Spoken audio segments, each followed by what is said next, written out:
Assalamualaikum warahmatullahi wabarakatuh. Bismillahirrahmanirrahim. Innal hamdalillahi nahmaduhu wa nasta'inuhu wa nastaghfiruh wa na'udzu billahi min syururi anfusina wa sayyiati a'malina. May yahdihillahu fawal muhtadi wa may yudlil falan tajida lahu waliyyan mursyida. Asyhadu an la ilaha illallah wa asyhadu anna Muhammadan abduhu wa rasuluh. Allahumma salli wa sallim wa barik ala sayyidina Muhammadin wa ala alihi wa sahbihi ajma'in, amma ba'd. Al-mukarramun wal muhtaramun, bapak-bapak, ibu-ibu, jamaah salat subuh yang dirahmati Allah. Alhamdulillah pada pagi hari ini kita masih diberi kesempatan sekaligus juga kekuatan oleh Allah Subhanahu wa taala sehingga kita masih bisa menjalankan berbagai macam kewajiban yang telah dibebankan Allah kepada kita semua. Yang salah satu kewajiban itu adalah kewajiban untuk melaksanakan sholat subuh secara berjamaah. Dan alhamdulillah pula pada pagi hari ini kita juga masih bisa mengalokasikan waktu kita untuk menjalankan salah satu kewajiban yang sangat-sangat penting di dalam agama kita, agama Islam, yakni kewajiban untuk thalabul ilmi. Kita semua berdoa memohon kepada Allah semoga apa yang kita kerjakan di pagi yang penuh keberkahan ini benar-benar menjadi bagian amal soleh kita di sisi Allah, dan juga menjadi wasilah agar seluruh urusan kita, urusan keluarga kita, dan juga urusan umat Islam selalu diberi kemudahan oleh Allah Subhanahu wa taala, dan kita dijauhkan dari semua kesulitan dan kesukaran. Allahumma amin. Bapak-bapak, ibu-ibu yang dirahmati Allah Subhanahu wa taala, pada pagi hari ini kita akan mengkaji bersama-sama satu perkara ini tidak boleh kita lupakan, wabil khusus terkait dengan bagaimana cara kita memelihara iman dan juga tauhid kita. Sebagaimana yang telah kita ketahui bersama-sama bapak-bapak, ibu-ibu yang dirahmati Allah Subhanahu wa taala, keimanan dan keislaman yang telah Allah anugerahkan kepada kita semua itu benar-benar merupakan anugerah yang sangat-sangat besar yang diberikan Allah kepada kita semua. Mengapa demikian? Karena iman dan Islam itu adalah kunci agar kita bisa mendapatkan ridho dan bisa memasuki surganya Allah.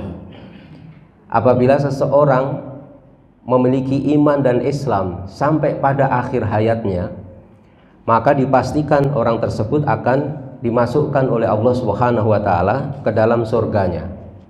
Tapi sebaliknya, siapa saja orang yang tidak memiliki iman dan Islam atau di pungkasan hidupnya dia tidak membawa iman dan Islam, maka saya katakan pasti orang itu tidak akan pernah bisa memasuki surganya Allah Subhanahu wa taala. Seluruh amal perbuatannya itu akan disia-siakan oleh Allah.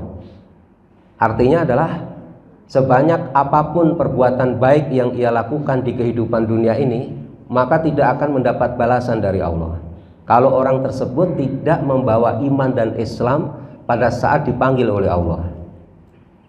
Di Al-Quran, bapak-bapak, ibu-ibu yang dirahmati Allah, mungkin di forum ini sering saya sampaikan satu ayat di dalam Al-Quran, tepatnya di dalam surah An-Nur ayat yang ke-39. Di sana Allah berfirman, "Walladzina kafaru a'maluhum kasarobin biqi'atin yahsabuhu dham'anu ma'an hatta idza ja'ahu lam yajidhu syai'a." Dan sesungguhnya orang-orang kafir itu, orang-orang yang tidak punya iman dan Islam, a'maluhum, perbuatan-perbuatan mereka bagaikan fata morgana di tanah yang datar, yang oleh orang dahaga disangka di sana ada air. Sampai ketika orang yang dahaga itu mendatangi air, maka dia tidak mendapati sedikit pun itu air.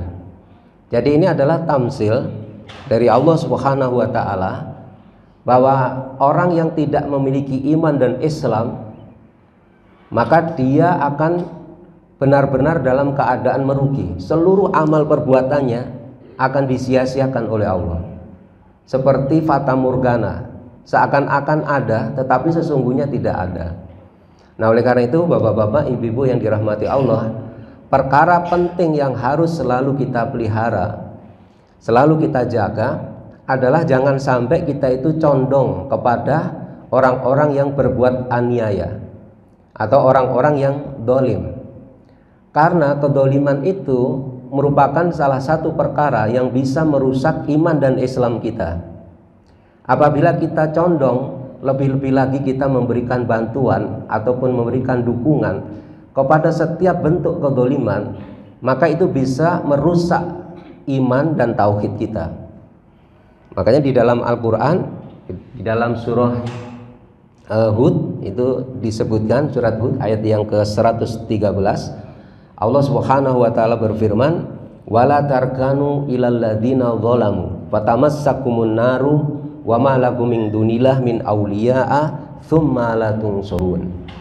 Dan janganlah kamu cenderung kepada orang-orang yang zalim yang menyebabkan kamu disentuh api neraka, dan sekali-kali kamu tiada mempunyai seorang penolong pun selain daripada Allah, kemudian kamu tidak akan diberi pertolongan. Jadi bapak-bapak, ibu-ibu yang dirahmati Allah, kalau seseorang itu sampai condong kepada orang-orang yang zalim, maka dia akan disentuh oleh api neraka.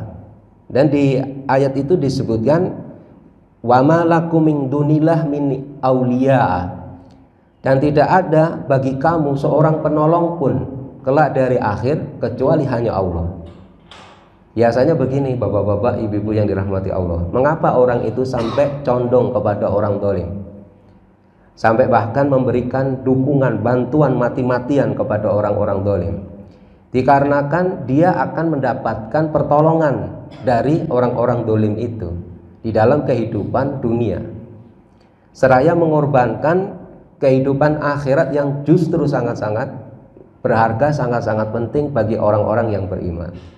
Makanya kita diingatkan di dalam ayat ini agar tidak condong kepada orang-orang kafir. Nah, ini saya kutipkan penjelasan yang disampaikan oleh Imam Ibnu Katsir di dalam tafsir Al-Qur'anul Azim. Jadi beliau mengatakan, wa qauluhu wala tarkanu ilal ladzina dzalamu, dan firman Allah Subhanahu wa taala, wala tarkanu ilal ladzina dzalamu, janganlah kamu condong kepada orang-orang zalim. Qala Ali bin Abi Thalhah, berkata Ali bin Abi Thalhah, ani bani Abbasin, la tudhinu. Jadi yang dimaksud dengan wala tarkanu, janganlah kamu condong, itu adalah wala tudhinu. Jadi janganlah engkau itu mencari muka kepada siapa? Orang-orang yang berbuat zalim. Wa qala al-Aufi, berkata al-Aufi an Ibni Abbas, dari Ibnu Abbas juga, wa ar-rukunu ila syirki, yang dimaksud wala tarkanu ila ladzina dzalamu itu adalah rukun, ar-rukun ila syirki. Ar-ruknu itu artinya al-mailu, condong Bapak sekalian. Jadi hati kita itu condong. Jadi mestinya hati kita itu kan condong, tegak lurus di atas kebenaran dalam keadaan apapun. Ketika hati kita itu sampai condong kepada kesyirikan, condong kepada kezaliman, maka itu menyebabkan kita akan disentuh oleh api neraka. Oleh karena itu, di dalam hati kita itu betul-betul harus selalu ada karakter atau sifat untuk selalu tidak ridho dengan semua bentuk kezaliman. Itu sekalian yang penting, ya. Karena apa? Karena ar-ruknu itu artinya al-mailu. Al-mailu itu kecondongan, ya. Jadi kecondongan kepada kesyirikan. Dolamu itu salah satu tafsirnya adalah kesyirikan. Makanya wala tarkanu ilal ladzina dolamu wala tarkanu ilal ladzina asyraku. Janganlah kamu itu condong atau cenderung kepada orang-orang yang melakukan kesyirikan. Jadi salah satu makna dolam, ya, dolamu atau adzulmu itu adalah asyirku. Di Al-Qur'an kan disebutkan innasyirka ladzulmun adzim. Kesyirikan itu adalah kedzaliman yang sangat besar. Jadi di Al-Qur'an kata dolim itu digunakan untuk memaknai asyirku, Makanya di dalam penjelasan yang dituturkan oleh Imam Al-Aufi, ini dituturkan dari Ibnu Abbas juga, bahwa yang dimaksud wala tarkanu ilal ladzina dzalamu yakni huwa ar-ruknu. Jadi ar-rukunu boleh dibuat ar-rukunu ila syirki. Wa qala Abu Aliyah, berkata Abul Aliyah, la tardau a'malahum, janganlah kalian itu ridho dengan perbuatan-perbuatan mereka. Siapa mereka itu? Orang-orang yang berbuat dolim. Jadi baik itu orang-orang syirik maupun orang yang berbuat dolim. Dolim itu macam-macam. Ada orang yang menganiaya dirinya sendiri, dolim terhadap dirinya sendiri. Misalnya sampai orang tidak mengerjakan sholat, orang itu sampai meyakini perkara-perkara yang termasuk bagian dari kesyirikan. Itu termasuk menganiaya dirinya sendiri. Menganiaya orang lain, misalnya kita mendolimi orang lain, merampas hartanya, melanggar kehormatannya, atau kita mengajak orang lain itu menuju kemaksiatan, itu juga mendolimi orang lain. Kemudian mendolimi Allah Subhanahu wa taala. Jadi mendolimi Allah Subhanahu wa taala. Mendolimi Allah menurut para ulama adalah seseorang itu tidak mengesahkan Allah, tidak mentauhidkan Allah, atau dia maksiat kepada Allah Subhanahu wa taala. Makanya Abul Aliyah mengatakan wala tarkanu, itu artinya wala tardau a'malahum, janganlah kalian ridho dengan amal perbuatan mereka. Jadi ridho saja kita nggak boleh. Jadi benar-benar harus kita tolak di dalam hati kita. Waqala Ibnu Jurayj berkata Ibnu Jurayj an Ibni Abbas, dan juga ini dari Ibnu Abbas, wala tamilu ilal ladzina dzalamu, dan janganlah kamu itu condong. Jadi tamilu itu atau al-mailu, dari kata al-mailu itu artinya adalah condong. Jadi janganlah kamu condong kepada orang-orang yang dolim. Wa hadzal qaulu hasanun, perkataan atau pendapat ini adalah pendapat yang baik. Jadi ini bapak-bapak, ibu-ibu yang dirahmati Allah Subhanahu wa taala, yang dijelaskan oleh Imam Ibnu Katsir di dalam tafsir Ibnu Katsir. Jadi maksudnya adalah di sini ada terusannya, ai latasta'inu bidzulmati fatakunu ka'annakum qad raditum bibaki sunaihim. Jadi maksudnya adalah janganlah kalian itu tasta'inu, jadi janganlah kalian itu meminta tolong, meminta pertolongan kepada orang-orang yang dolim. Jadi kalau kita ini dengan orang-orang dolim, maksudnya orang-orang yang berbuat kesyirikan maupun berbuat dolim, itu bapak-bapak yang dirahmati Allah, panjenengan istilahnya jangan meminta tolong kepada mereka. Ustaz, kalau kita minta tolong ngambilin apa gitu gimana? Ya takutnya begini, mengapa para ulama itu ngelarang kita meminta pertolongan kepada orang dolim? Takutnya di hati kita itu nanti ada keridhaan terhadap kezoliman mereka. Karena kalau kita minta tolong kepada seseorang itu kan, kalau nggak kita percaya, nggak kita kita anggap bisa menyelesaikan masalah kita, kan kita nggak mungkin biasanya meminta tolong. Kalau kita meminta tolong pada seorang itu kan pasti orang itu kita percaya benar, atau setidaknya kita anggap dia bisa menyelesaikan persoalan kita.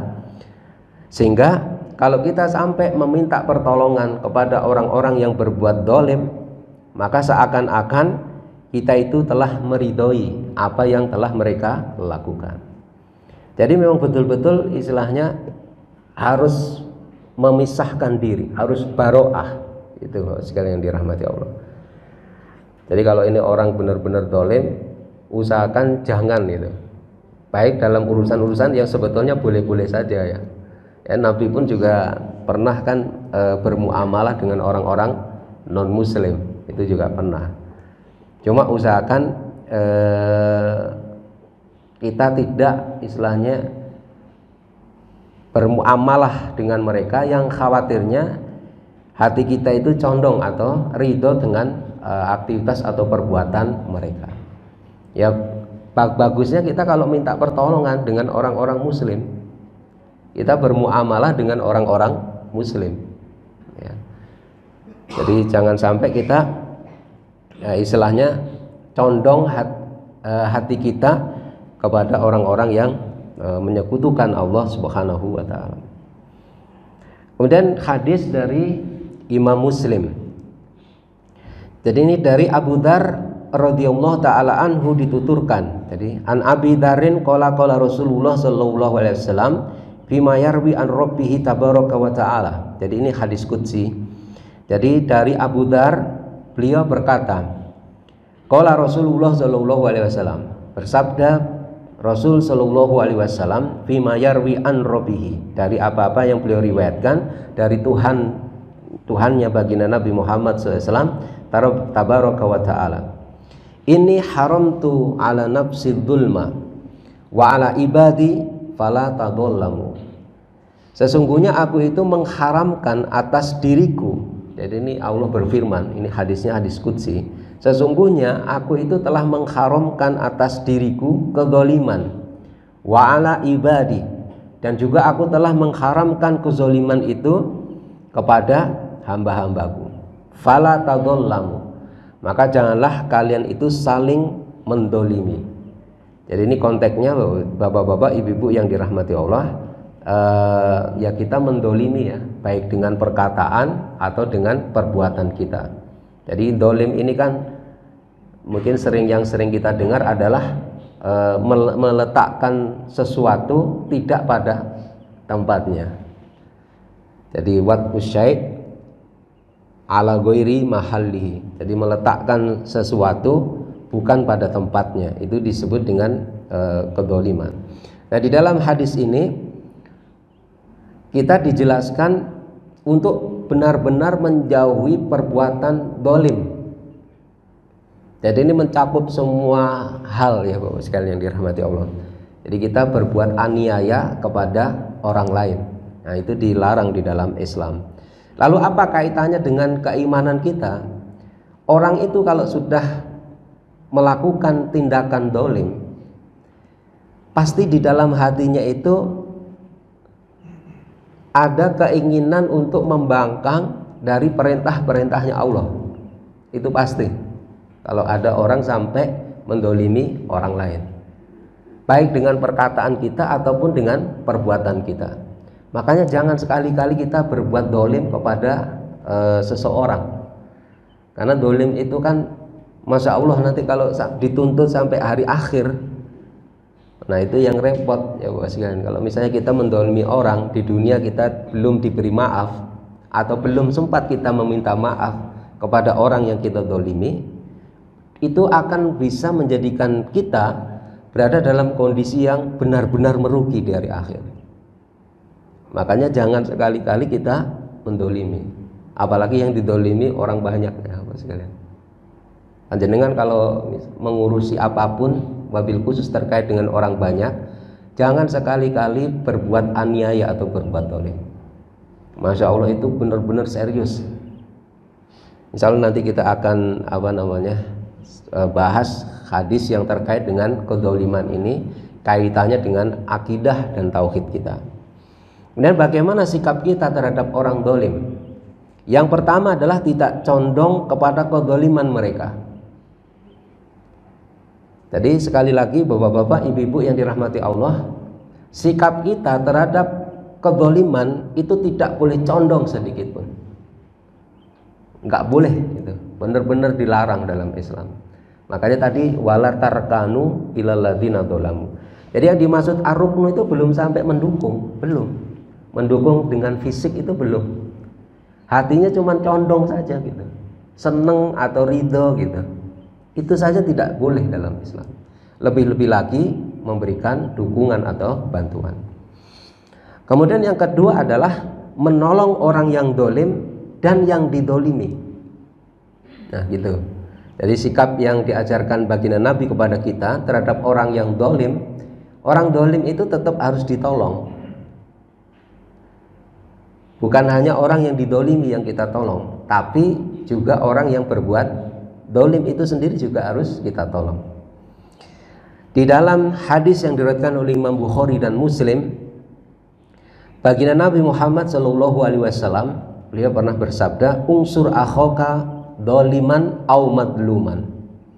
Maka tolonglah saudara kamu, baik yang dolim maupun yang didolimi. Jadi di dalam hadis ini, baginda Nabi memberikan perintah kepada kita agar kita menolong orang yang dolim dan orang yang didolimi. Qalu, kemudian para sahabat bertanya, "Ya Rasulullah, hadanang suruhu madluman." Rasul, kalau kami menolong orang-orang yang didolimi, kami sudah tahu. Kalau misalnya ada orang dianiaya, maka kita tolong, kita bantu dia agar dia bisa terlepas dari penganiayaan orang yang mendolimi dia. Makanya para sahabat bertanya, "Fakaifa nangsuruhu doliman?" Lalu bagaimana kita itu disuruh menolong orang yang dolim? Orang dolim kok ditolong gitu. Gampangnya kayak gitu. Kalau menolong orang yang didolimi, ya kita sudah tahu. Lalu gimana cara menolong orang-orang yang berbuat aniaya atau dolim? Qala ta'khudhu fauqa yadaihi.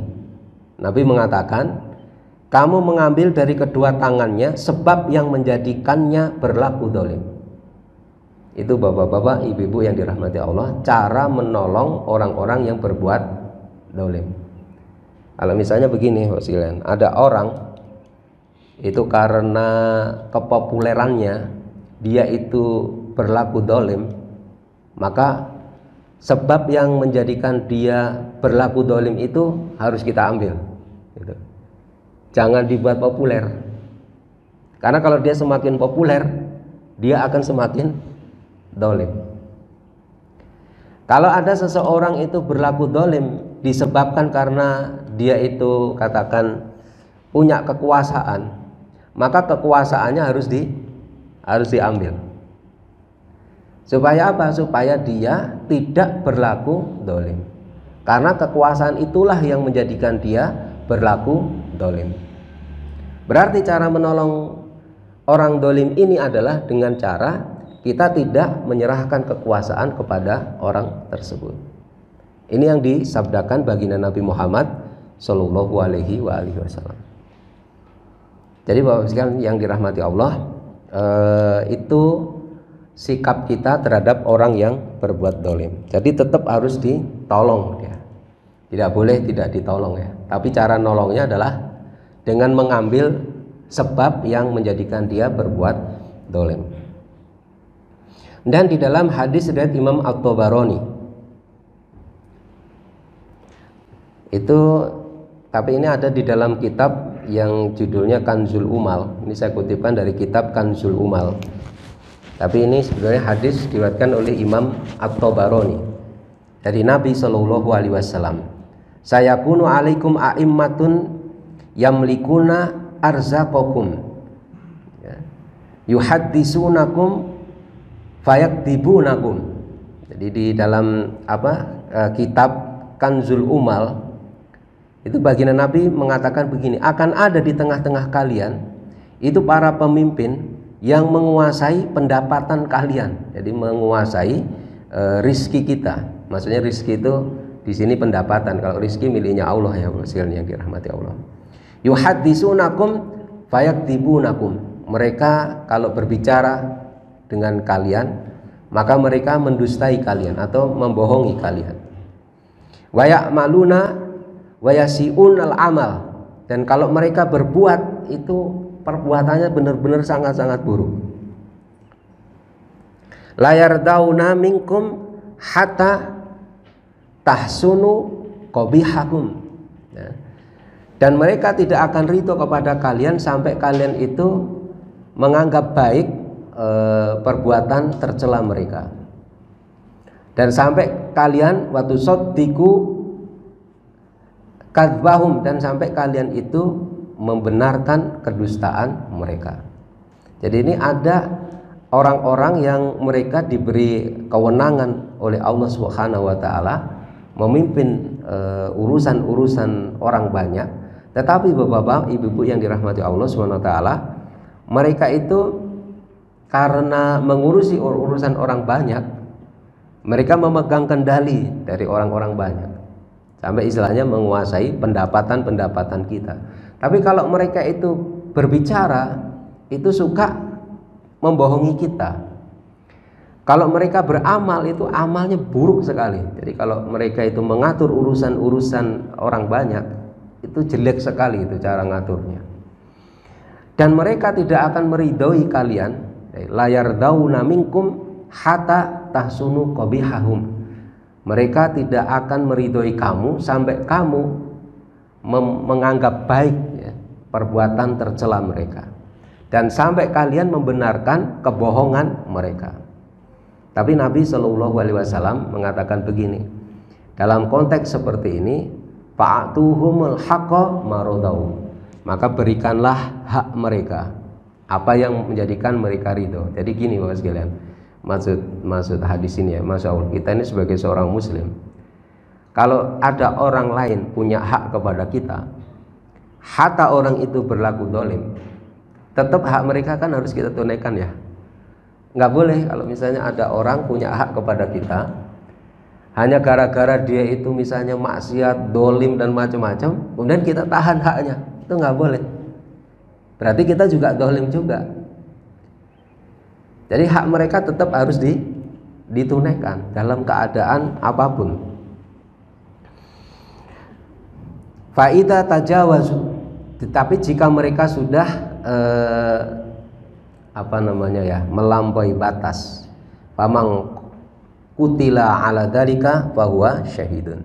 Tapi barang siapa ya yang terbunuh karena itu, maka fahuwa syahidun. Jadi maksudnya begini Pak sekalian, kalau orang itu sudah dolimnya sudah nemen ya istilahnya, hak mereka sudah kita penuhi, juga nemen jika mereka itu sudah melampaui batas gitu. Kemudian kita itu istilahnya sampai terbunuh ya, untuk apa? Untuk membela hak-hak kita, maka bahwa syahidun, maka kita ini akan mendapatkan ganjaran seperti orang yang mati syahid. Masya Allah ya, di dalam hadis itu begitu. Nabi itu kalau bersikap dengan orang berbuat dolim, apalagi gini, dolim yang bisa menjadikan orang itu terjatuh ke dalam kesyirikan yang massal, itu Nabi benar-benar serius itu kalau nanganin, benar-benar serius. Kemudian ini saya ingin sampaikan hadis riwayat Imam Ahmad.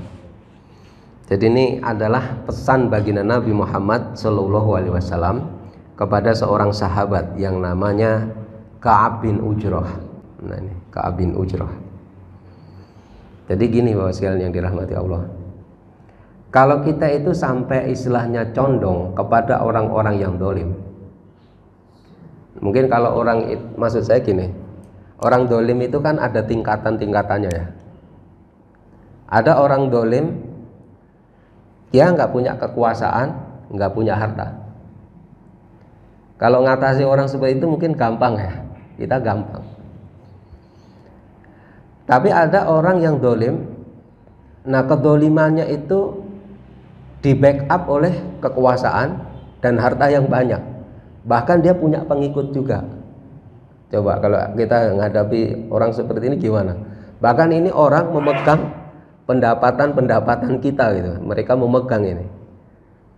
Kalau kita tidak kuat, Bapak sekalian dirahmati Allah, tidak kuat benar menjaga iman dan tauhid, itu kita akan bisa terjatuh kepada ridho dengan kedoliman mereka. Atau setidaknya gini, setidaknya kita itu kompromi dengan kezoliman mereka, dengan alasan ya kita kan sudah nggak mampu lagi, kan biasanya begitu ya. Kalau kalian sudah nggak mampu lagi terus gimana nih? Ya sudah seperti ini. Akhirnya apa? Mau tidak mau ngikutin kezoliman mereka dengan alasan ya ini kan darurat. Kadang-kadang orang kan seperti itu ya, Bapak sekalian yang dirahmati Allah. Nah, terhadap orang-orang yang dolim pada level yang tertinggi, ya ini orang itu punya kekuatan. Nah, di sini tetap kita diarahkan oleh baginda Nabi SAW untuk tidak condong sedikit pun pada mereka. Jadi ini ceritanya, baginda Nabi itu misalnya memberikan tausiah kepada seorang sahabat namanya Ka'ab bin Ujrah. Ya Ka'ab bin Ujrata, wahai Ka'ab bin Ujrah, a'adzakallah min imaratis sufaha. Wahai Ka'ab bin Ujrah, semoga Allah melindungi kamu dari pemimpin-pemimpin yang bodoh gitu. Jadi ini baginda Nabi menyatakan. Jadi pemimpin yang bodoh itu sebetulnya sudah dijelaskan oleh baginda Nabi Muhammad SAW. Dan Ka'ab bertanya pada Nabi SAW, wama imarat wama as-sufaha, tapi di hadis yang lain disebutkan wama imaratus sufaha. Apa yang Anda maksud dengan pemimpin bodoh itu ya Rasul? Karena gini ya Bapak sekalian yang dirahmati Allah SWT, kalau kita sebagai orang-orang yang berakal, orang-orang beriman, kan nggak ada ceritanya nih orang bodoh disuruh memimpin kita gitu, atau diberi tugas, diberi kewenangan untuk memimpin urusan orang banyak gitu. Makanya nggak bisa diterima itu. Kok sampai ada orang yang bodoh menjadi pemimpin gitu. Makanya kemudian Ka'ab bin Ujrah itu bertanya pada Nabi, apa yang Anda maksud dengan pemimpin yang bodoh itu? Qala, Nabi kemudian memberikan jawaban, umara'u yakununa ba'di, mereka itu adalah pemimpin-pemimpin yang datang setelahku, la yahtaduna bihadi, yang mereka memberi petunjuk bukan dengan petunjukku, wala yastannuna bisunnati, dan mereka tidak menjalankan sunnah-sunnahku. Nah ini bapak-bapak yang dirahmati Allah, ibu-ibu yang dimuliakan Allah, yang harus kita pegang teguh. Faman sodaqohum bikadbihim wa a'annahum ala dulmihim faulaika laisu minni. Barang siapa orang yang membenarkan mereka dalam kedustaan-kedustaan mereka, maksudnya membenarkan kedustaan mereka dan menolong kedoliman mereka, faulaika laisu minni, maka mereka tidak termasuk golonganku. Nah itu dawuhnya Nabi SAW.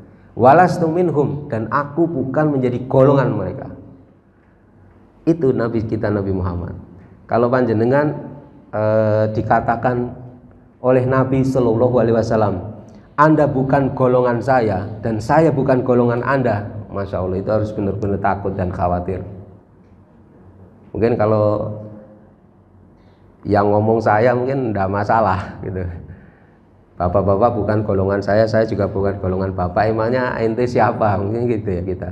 Tapi kalau yang ngomong baginda Nabi, Masya Allah, kita harus benar-benar khawatir. Kemudian wala yariduna alayya haudi, dan mereka tidak akan pernah bisa menjumpaiku di telagaku. Jadi Bapak sekalian yang dirahmati Allah, di antara bagian dari tauhid atau bagian dari akidah Islamiyah itu adalah kita mengimani adanya al-haud di telaga ya. Telaga milik baginda Nabi Shallallahu Alaihi Wasallam di hari akhir nanti. Nanti semua orang yang benar-benar menjadi pengikut Nabi Shallallahu Alaihi Wasallam itu akan berkumpul berjumpa dengan Nabi di telaga itu. Tetapi orang-orang yang tadi tidak memberikan petunjuk dengan petunjuk Nabi, kemudian dia juga tidak menjalankan sunnah baginda Nabi Muhammad Shallallahu Alaihi Wasallam, terus dia melakukan kezaliman yang sangat banyak, terus kemudian orang tersebut kita benarkan misalnya, atau kita tolong kedolimannya, maka itu menjadi sebab kita tidak bisa menjumpai baginda Nabi SAW di telaganya. Waduh, itu serius ya kalau menurut saya. Hanya gara-gara membenarkan kedustaan mereka, kemudian menolong kezaliman mereka. Nah itu menjadi sebab kita tidak bisa berjumpa dengan baginda Nabi Muhammad Sallallahu Alaihi Wasallam di telaganya beliau Sallallahu Alaihi Wasallam. Kemudian yang berikutnya adalah hadis riwayat Imam Ibnu Hibban. Jadi dalam hadis yang diriwayatkan oleh Imam Ibnu Hibban itu disebutkan begini, warawahu Ibnu Hibban fi sahihihi. Jadi Imam Ibnu Hibban meriwayatkan satu riwayat di dalam sahihnya, kitab sahih dari sahih Ibnu Hibban. Qala satakunu umara'u man dakhala alaihim fa'anahum ala dzulmihim fasadaqahum bikadzbihim falaisa minni walastu minhu. Jadi ini sekalian yang dirahmati Allah, disebutkan akan ada para pemimpin waman dakhala alaihim, barang siapa yang menemui mereka, fa'annahum ala dzulmihim, dan menolong kedoliman mereka, wasodaqohum bikadzbihim, dan membenarkan kebohongan mereka, falaisa minni, maka dia tidak termasuk golonganku, walastu minhu, dan aku tidak menjadi bagian dari dirinya. Walai, nah ini ada menggunakan redaksi walai. Kalau walan itu artinya begini Pak, tidak akan pernah bisa. Orang itu tidak akan pernah bisa, walai yarid alal haud, dia tidak akan pernah bisa sampai kepada telaga. Wa man lam yadkhulhum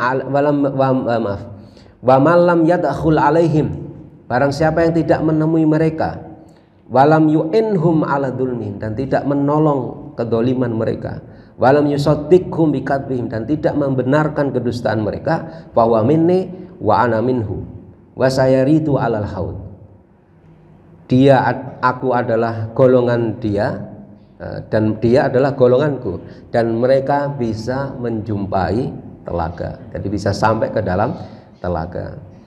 Jadi kalau panjenengan lihat di sarah hadis ini, Bapak sekalian yang dirahmati Allah, sarah hadis ini ya, ini hadis Masya Allah luar biasa. Kita menemui orang-orang yang tadi kedolimannya itu levelnya sudah sangat tinggi.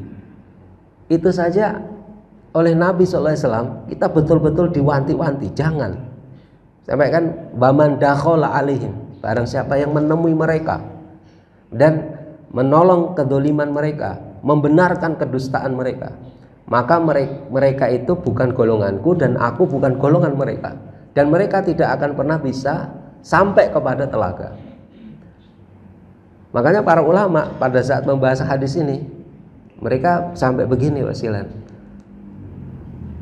orang-orang yang mengetahui hakikat dari ilmu tauhid, orang-orang yang mengetahui bagaimana cara dia menjaga akidah Islamiyah, salah satu caranya adalah dia tidak menemui orang-orang dolim yang levelnya sudah sampai pada tingkatan para penguasa, begitu. Karena kalau menemui, panjenengan kalau lihat di riwayat-riwayat penjelasan para ulama, misalnya begini, contoh saja, misalnya panjenengan ini ada di kampung kita itu ada orang yang dolim, rumahnya itu dipenuhi kemaksiatan, dipasang di situ apa? Dipasang misalnya gambar-gambar ya, gambar-gambar orang ya, gambar-gambar yang bermakhluk, kemudian ada potongan hewan macam-macam dipasang di situ. Panjenengan masuk ke rumahnya dan panjenengan diam saja, itu sudah mengakui kezaliman. Mestinya itu lupa, itu kan tidak boleh Pak. Mestinya kan bilang begitu. Mengapa Bapak pasang di situ? Para ulama itu sampai seperti itu. Jadi kalau kita misalnya di situ kemudian diam saja di situ, itu seakan-akan kita membenarkan kemaksiatan mereka, gitu. Terus juga kalau kita misalnya jelas orang itu banyak melakukan aniaya, panjenengan ke sana tidak menyampaikan amar ma'ruf nahi anil munkar, itu nanti tidak terbebas dari kemunafikan. Ada hadis-hadisnya. Makanya kalau kita tidak kuat Bapak sekalian, tidak sanggup menemui para orang-orang dolim yang levelnya sudah sangat tinggi dengan ketentuan sunnah, jangan menemui. Jangan menemui. Boleh menemui mereka itu konteksnya cuma satu saja, amar ma'ruf nahi anil munkar. Jadi amar ma'ruf nahi anil munkar. Dan yang kedua adalah kita meminta hak-hak kita. Nah, itu baru boleh. Kalau selain itu tidak. Itu dijelaskan oleh banyak para ulama seperti itu. Makanya dulu para ulama itu betul-betul kalau dengan penguasa-penguasa itu mereka istilahnya menjaga jarak, bukan tidak boleh berinteraksi, tidak. Tapi betul-betul menjaga jarak. Wabil khusus lagi adalah penguasa-penguasa yang jelas-jelas itu berlaku dolim. Jadi itu maksud hadis ini. Kemudian yang berikutnya di dalam hadis yang diriwayatkan oleh Imam At-Tabarani. Wah, ini enggak jelas ya. Jadi baginda Nabi mengatakan, inna akhwafa man akhafu ala ummati fi akhiri zamaniha an-nujum wa taktibu bil qadari wa haifu sultani. Sesungguhnya yang paling aku takutkan terjadi atas umatku di akhir zaman adalah nujum, membenarkan nujum, ramalan tuh. Ilmu nujum kalau istilah kita ya, ilmu nujum. Jadi perkara yang dikhawatirkan, ditakutkan oleh baginda Nabi akan menimpa umat Islam di akhir zaman, yang pertama adalah nujum. Jadi bapak-bapak, ibu-ibu, jangan sekali-kali kalau panjenengan ya suka membaca itu zodiak ya, ramalan bintang ya, Ustaz Arif ya, ramalan bintang. Kalau bintang Scorpio itu hari sialnya itu apa gitu tuh, ya itu jangan. Atau baca primbon kalau orang Jawa ya, primbon. Jadi ada yang pernah baca primbon bental jemur, ada yang pernah bapak-bapak yang pernah baca primbon bental jemur ada makna. Ya, kayaknya yang senyum-senyum pasti punya itu kitabnya itu. Karena ayah saya itu punya gitu. Ayah saya itu punya. Ya, saya suka membaca aja, maksud saya ini apa sih gitu. Ternyata itu kebanyakan adalah ramalan-ramalan nujum. Panjenengan jangan percaya seperti itu. Jadi kalau apa namanya, kedep itu apa gitu ya, itu kayak setahu saya, iya, keduten atau apa gitu. Jadi ada kapan hari itu teman saya. Jadi kita ini kadang-kadang karena biasa dengan apa ya, kelenik ya sekalian yang dirahmati Allah. Akal pikiran tuh kadang-kadang nggak jalan. Jadi saya itu kapan hari itu ditelepon sama istrinya teman saya. Saya pikir ini teman saya karena nomornya itu nomor teman saya. Abu Fulan itu namanya. Waktu saya angkat saya pikir teman saya itu, ternyata istrinya. Dia bilang begini, Pak Ustadz, ini suami saya ini tiba-tiba jadi habis tidur, dia memang masya Allah orangnya sibuk, tapi sibuk untuk kebaikannya. Ini tidur sekalian ini dirahmati Allah, capek tidur. Begitu bangun tidur, memorinya banyak yang hilang. Nah karena biasa klenik kali ya, ini pasti kesambet jin atau macam-macam. Ya itu mungkin saja gitu, atau kesantet apa-apa gitu. Tapi kalau saya enggak, itu bisa stroke itu, mungkin kena sumbatan di itu kepala.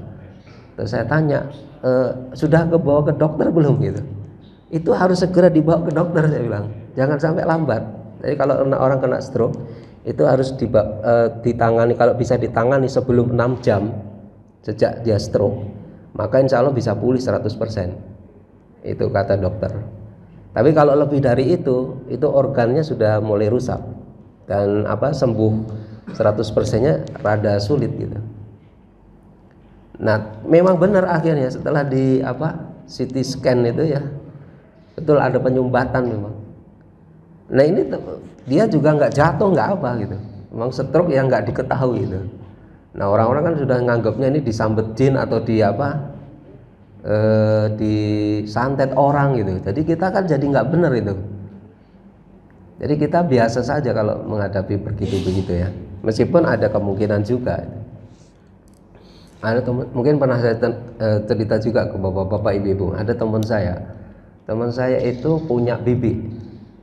Ini orang terpelajar, cuma gara-gara seneng nujum ya, percaya sama nujum, percaya sama dukun. Nah ini suatu saat dia itu konsultasinya ke dukun maksud saya. Mengapa sih rezekinya itu kok seret banget gitu? Perasaan pendapatan banyak, tapi nggak ada yang nyantol gitu pendapatan gitu. Nah oleh dukunnya diobservasi itu rumahnya, dan dukunnya bilang, oh ibu ini rumahnya itu tipenya tipe begini, begini. Jadi pemasukannya sedikit, tapi pengeluarannya banyak. Para perasaan sudah banyak gitu. Nah mestinya yang baik itu tipe ngantong, nah gitu. Tipe ngantong begini. Jadi pendapatannya banyak, pengeluarannya kecil gitu. Nah ini harus ada ritualnya katanya. Ritualnya itu yang membuat kita nggak masuk akal. Orang saya aja sampai tertawa gitu. Padahal ini orangnya educated gitu. Bukan orang yang nggak pernah sekolah bahkan sekolahnya tinggi. Ritualnya adalah begini Pak Sen. Semua barang yang ada di rumah itu harus dikeluarkan. Tapi nggak boleh diangkat itu dengan maju, nggak boleh. Harus semua mundur gitu. Masya Allah nih dukunnya ini kayaknya ngerjain ini kurang kerjaan itu dukunnya itu. Lalu apa hubungannya gitu.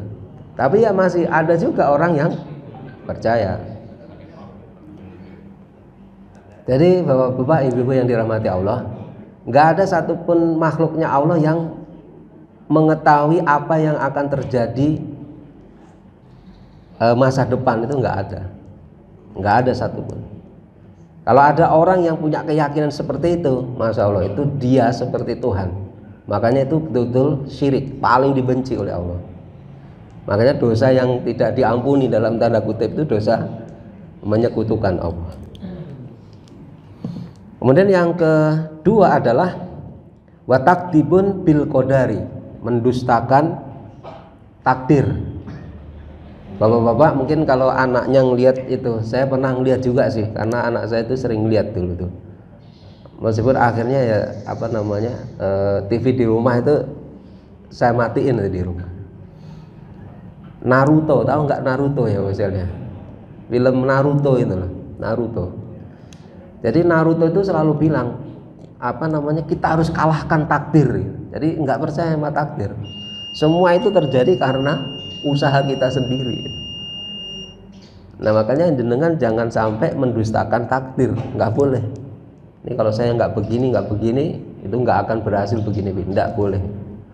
Kemudian yang ketiga, Nabi SAW menyatakan yang paling beliau takuti adalah wa khaiful sultani, yakni kejahatan para penguasa. Jadi penguasa maksudnya penguasa yang berbuat zalim.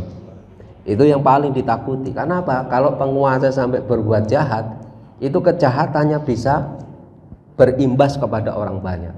Yang paling kita takutkan adalah kejahatan yang terkait dengan tauhid dan akidah Islamnya. Jadi wasiat yang dirahmati Allah Subhanahu wa taala.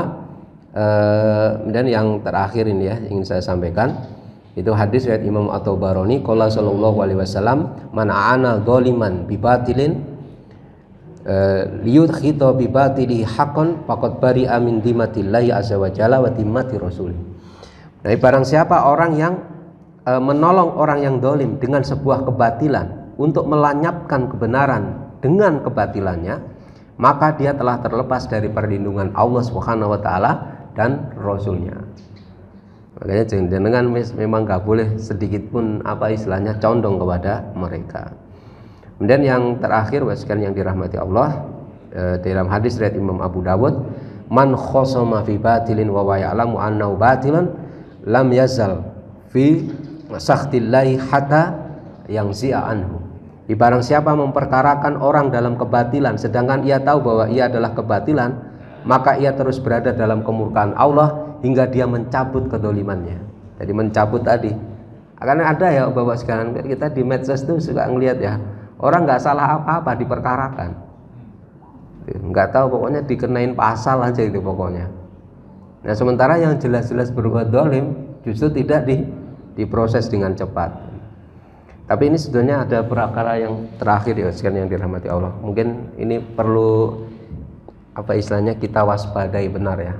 Jadi di negeri kita ini ada upaya-upaya masif ya untuk memasukkan apa yang disebut dengan LGBT. Jadi LGBT mungkin bapak-bapak tahu ya. L itu lesbian, gay, kemudian biseksual, transgender ya. Mungkin pada tanggal berapa itu yang dikibarkan di Kedubes Inggris ya, tanggal 17 Mei itu.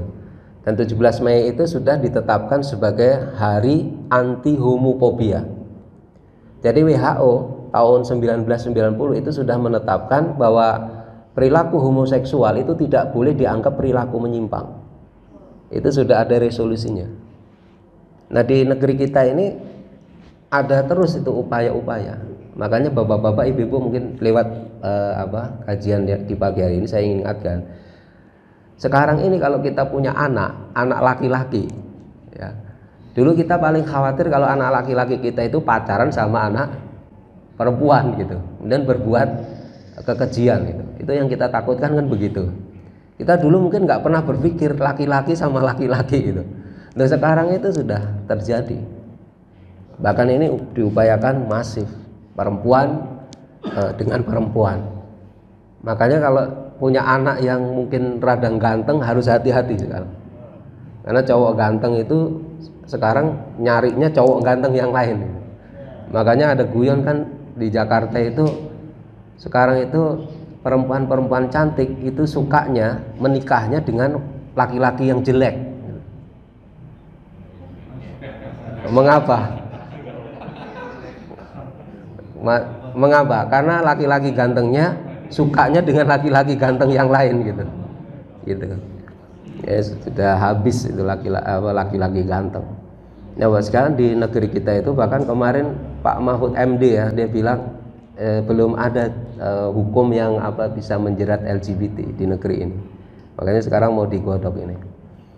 Tapi ini perlu saya sampaikan karena ini berbahaya ya. Jadi berbahaya, mobil khusus terkait dengan nanti kalau orang sudah masuk di perilaku menyimpang itu pasti akan masuk ke ranah tauhidnya, ranah akidahnya. Dan sebetulnya penyakit seperti ini bisa sembuh. Jadi bisa sembuh. Jadi kalau ada mungkin orang-orang dekat kita atau tetangga kita yang melakukan perilaku menyimpang seperti ini, insya Allah bisa disembuhkan. Saya punya teman yang dia punya begini nih, dia menikah dan punya anak akhirnya, dan taubat bisa, insya Allah bisa. Sehingga kalau WHO mencabut ini perilaku menyimpang itu, masya Allah itu keliru ya, karena memang sebetulnya itu betul-betul perilaku yang menyimpang. Di dalam Islam juga ini termasuk kategori dosa besar. Baik bapak-bapak, ibu-ibu yang dirahmati Allah SWT, mungkin barangkali itu ya yang bisa saya sampaikan pada pagi yang penuh keberkahan ini. Yang intinya adalah mari kita pelihara tauhid kita, akidah kita dengan cara hati kita itu betul-betul harus lurus, harus bersih. Kalau ibadah hanya pada Allah saja, nggak usah takut dengan pada manusia, nggak usah takut dengan siapapun kecuali hanya kepada Allah Subhanahu wa ta'ala. Kita akhiri kajian pagi hari ini dengan doa kafaratul majelis. Subhanakallahumma wa bihamdika asyhadu an la ilaha illa anta astaghfiruka wa atubu ilaik. Assalamualaikum warahmatullahi wabarakatuh.